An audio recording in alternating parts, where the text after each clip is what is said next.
South Bay Bureau Chief Lloyd LaQuesta reports on the latest assaults. Let's get ready to rumble!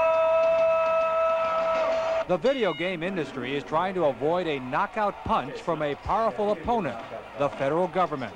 Shame on people that produce that trash. It's child abuse, in my judgment. They must also accept their responsibility to control themselves and simply stop producing the worst of this junk.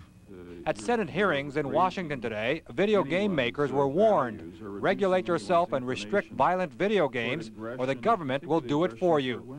Some video games already carry a rating, and there are now calls for an industry-wide rating system. Night Trap, a movie-like video game where scantily clad women are threatened by blood-sucking attackers, carries an adults-only rating. The game came under heavy criticism today and sparked a verbal sparring match between representatives of the two largest players in the video game business, Sega, which has a rating system, and Nintendo, which does not. I can't let you sit here and buy this nonsense that this Sega Night Trap game was somehow only meant for adults. The fact of the matter is, this is a copy of the packaging. There was no rating on this game at all when the game was introduced. Small children bought this at Toys R Us, and he knows that as well as I do. I believe that there's an appropriate place for adult entertainment that may include violent and sexual situations.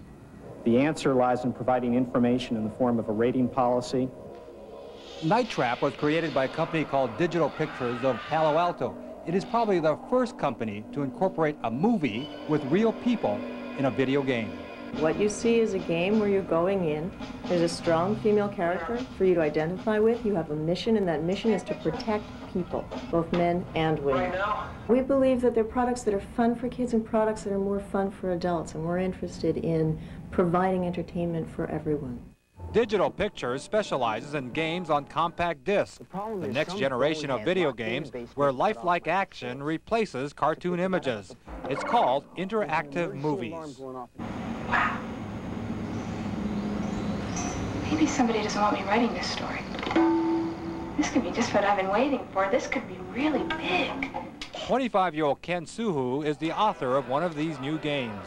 He bristles at the possibility of federal censorship of his creative talents. Just as a young person's perspective, if anybody's telling me that you can't think this way, that sounds awful lot like George Orwell. And I'd like to be able to say that I could put anything on the market, and if people don't buy it, it's because, well, they're not interested in it. So far, a lot of people are showing interest. It's an industry that already tops $5 billion a year. In Palo Alto, Lloyd LaQuesta for the 10 o'clock news.